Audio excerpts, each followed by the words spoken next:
All right, Tim, we're good to go on my end. All right. Good afternoon. My name is Tim Voss, and I'm the chair of the Historic Conservation Board. I'd like to take a minute to remind everyone about the rules of this proceeding. This proceeding is at all times governed by the rules of procedure, a copy of which is available online. All those planning to testify today, which does not include those solely making arguments, such as attorneys, will be asked to take an oath administered by the board's attorney when they testify. This is a quasi-judicial hearing. As such, the board reserves the right to deliberate in private. The Ohio rules of evidence do not apply to this hearing. However, professional rules of conduct do apply, and candor of the tribunal is required. The board members are citizen volunteers and are not paid for their service. They are treated as public officials under Ohio law. Any attempt to influence, including but not limited to bribery, intimidation, retaliation, which may include contacting our employer in an attempt to exert influence, is punishable as a crime. All should be aware that this meeting is being tape recorded. Therefore, please speak clearly into your microphone and state your name and address for the record. In the event of any technical difficulties with this video conferencing technology, I may continue or postpone this hearing at my discretion. All participants providing testimony must have both camera and audio features turned on in order to participate. With that, well, before we start, item number 3, 560 Milton Street, that the applicant's request has been continued until December 19th. So we have 3 items on our agenda. The first one is item number 1, 1306 Spring Street. Mr. Owen. Thank you, Mr. Chair. This is an application for a certificate of appropriateness and zoning relief for 1306 Spring Street, located in the Over the Rhine Historic District in the Pendleton neighborhood. The applicant is proposing the addition of a rear deck on the building that will extend from the 2nd floor. It will be wood construction and will have wire mesh paneling. The proposal does require zoning relief in the form of a dimensional variance of 12 feet for a rear yard setback of 8 feet, which is short of the required 20-foot rear yard setback. Staff does feel that this proposal is appropriate in the interest of historic conservation. The variance is in line with the surrounding development in the area, which typically have small rear yard setbacks. This will be an open air deck that will not have a significant impact on the rear of the buildings along the same street frontage. So staff does feel that it is appropriate. And staff also feels that the certificate of appropriateness is appropriate on this deck as it is located on the rear of the building. It will not be visible from the front street, and it will be mostly screened from the rear alley by the existing 8-foot wood privacy fence. So with that being said, staff does recommend the following based on the plans by Adam C. Nelson dated 9/30/22. Staff recommends approval of the dimensional variance of 12 feet for a rear yard setback of 8 feet. And staff also recommends approval of the certificate of appropriateness for 1306 Spring Street, including any revisions submitted for permit subject to staff review and approval, with the following conditions: that the rear deck shall be stained or painted after construction, and that the building permits must be issued within 2 years of the decision date, or the COA shall expire.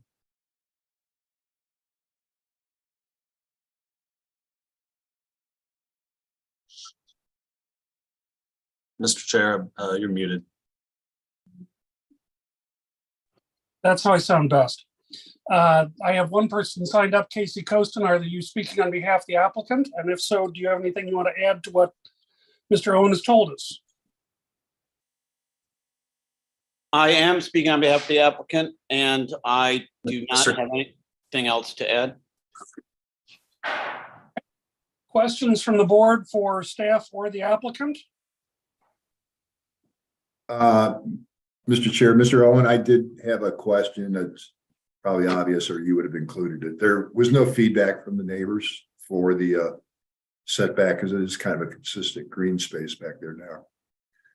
No, I did not receive any feedback, either positive or negative, from any property owners. Okay, thank you. Other questions or comments? Absent that, I will entertain a motion. Mr. Chairman, I'd like to make a motion to approve both the zoning relief and the certificate of appropriateness as laid out by staff. I'll Second. say I have a motion and a second. Mr. Zelasco, aye.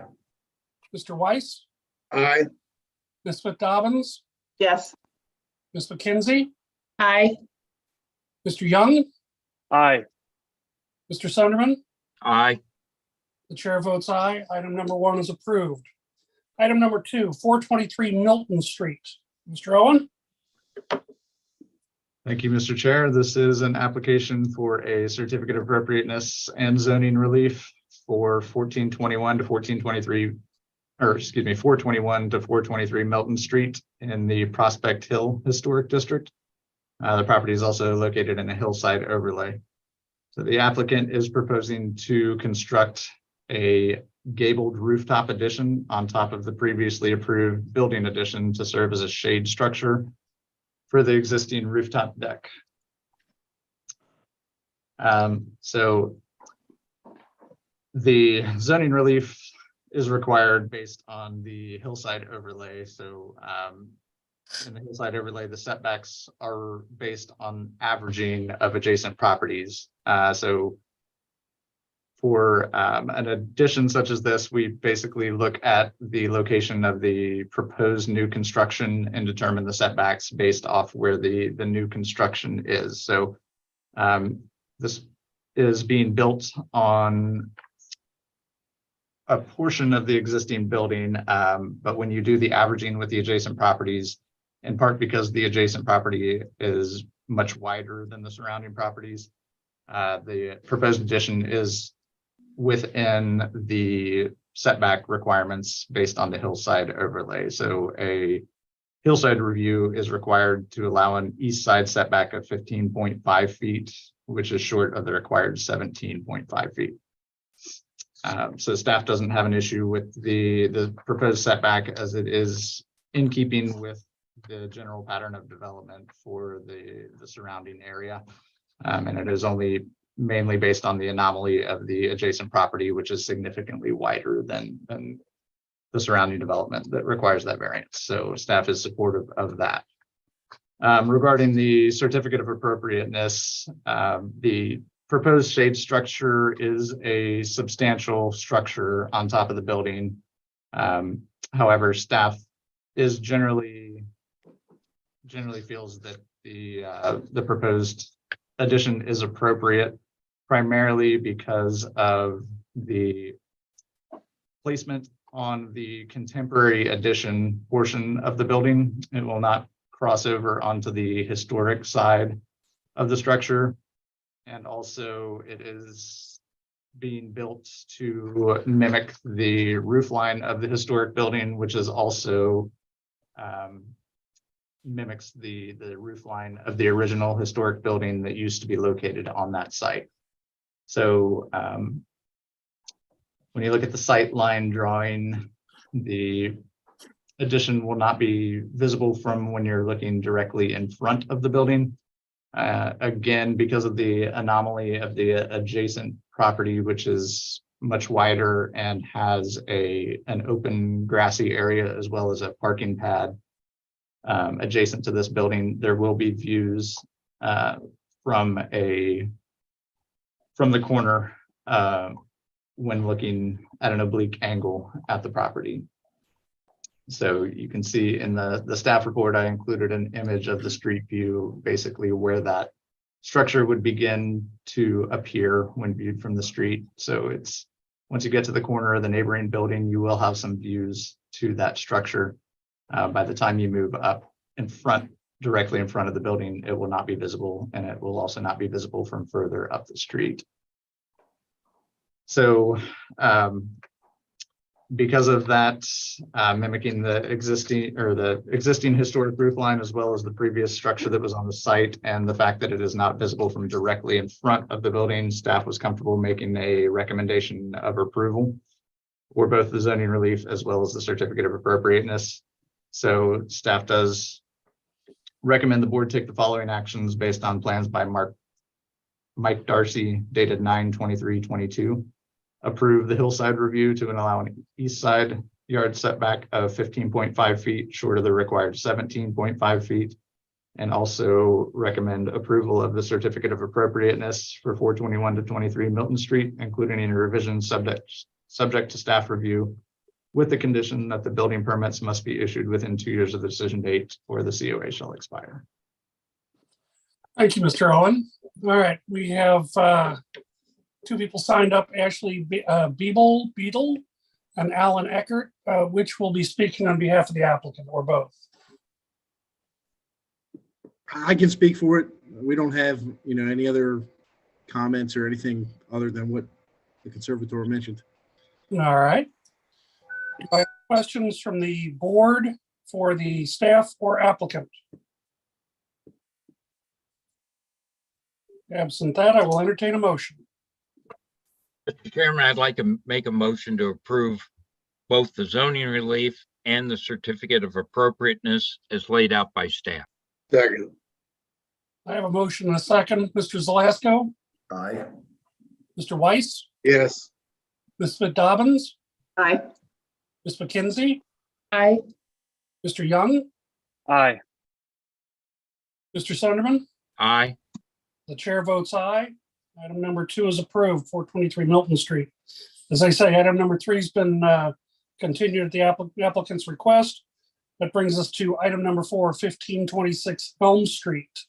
Mr. Owen. Thank you, Mr. Chair. This application was before you previously at the October 10th meeting, where it was tabled due to some concerns from the Historic Conservation Board, primarily including the lack of definition on the top component of the composition, as well as the lack of any divisions in the casement windows on the front facade. So the applicant has revised their plans and has submitted that to come back before the board for approval today. It is staff's opinion that the applicants have substantially complied with the guidelines based on this new revision, as well as complying with addressing the Historic Conservation Board's previous concerns. So the top composition first, the applicant has proposed a change to the existing brick color along the top portion of the building to provide more emphasis on that top composition. So you can see on the left, the original design did not have any differentiation between those two, aside from a slightly taller brick section above the windows and slightly shorter windows on that 4th floor level. So the applicant has added these alternating bands of differentiating brick color in order to better define that top portion. And then in addition to that, they've also strengthened the base component of the composition by adding that darker colored brick along the very bottom of the building, as well as adding a vertical or a horizontal divider in those lower level windows that mimic a historic knee wall along the base. So staff feels that these changes substantially improve the design and do bring it to a level of substantial compliance with the conservation guidelines. On the windows, the applicant has also added that horizontal divider along the top portion of the windows in the middle component, which staff feels does satisfy the guidelines. They have left that component off of the upper windows, which staff feels is appropriate, as it also provides more strength to the differentiation between the middle and the top components of that composition. So staff does feel that the project now meets the historic conservation guidelines and has adequately addressed the Conservation Board's concerns from the prior meeting. So staff recommends the board take the following actions based on the plans by Soul Design and Consulting dated 11/4/22. Approve the numerical variance of 1 for the proposed density of 5 units in excess of the 4 permitted, with the condition that a subdivision application must be approved by the Department of City Planning to split the parcel prior to permitting. approve a dimensional variance of 11.8 feet for a proposed front yard setback of 0.2 feet, which is short of the required 12. Approve dimensional variances of 10.6 feet minimum and 10.6 feet total for the proposed side yard setbacks of 0.9 feet minimum and 12.9 feet total. And approve the dimensional variance of 31.1 feet for a proposed rear yard setback of 0.9 feet short of the 32 feet required. Staff also recommends approval of the certificate of appropriateness for the new infill construction at 1527 to 1531 Pleasant Street, with the condition that the building permit must be issued within 2 years of the decision date or the COA shall expire. Thank you, Mr. Owen. All right, who do we have speaking on behalf of the applicant? So this is Senor Grathod. I'm the architect for the project, representing 1527, 1531 Pleasant. So I think we don't have any comments to add apart from the summary of the revisions that Urban Conservative gave. The design changes were done in response to the past comments. Excuse me, I'm gonna go ahead and get you sworn in. If you could raise your right hand. Do you solemnly swear the testimony you shall give and have given is the truth, the whole truth, and nothing but the truth? I do. Thanks. Go ahead. Yeah, so in summary, I think we were reacting to the past comments that we received from the HCB. So we don't have anything to add apart from the summary that Urban Conservative gave. Thank you. All right. I do have 3 other people signed up. Ellen Zelie.